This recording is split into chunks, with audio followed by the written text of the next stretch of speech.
Hi all, today I'm going to show you how to make Mahi special fried chicken wings.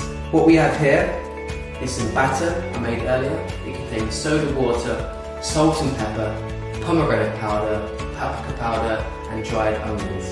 And the main ingredient of course is Mahi's Peri extra hot sauce, which is going to kill this. Here we have some chicken wings. Get a bit of the sauce, mix it in there, like that. Chicken wings, and there we go. Pop them in there, give it a bit of a mix. The longer you marinate it, the better it's going to be. If you're looking for a healthier alternative way to cook these, you can put them in the oven. Personally, I like to fry them myself, but please make sure that you pop holes in them before you do that. Chicken wings, and slowly put it in there.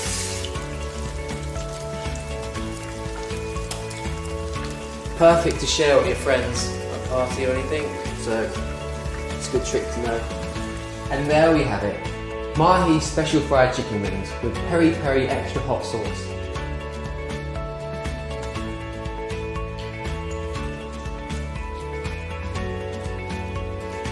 From Mahi with love.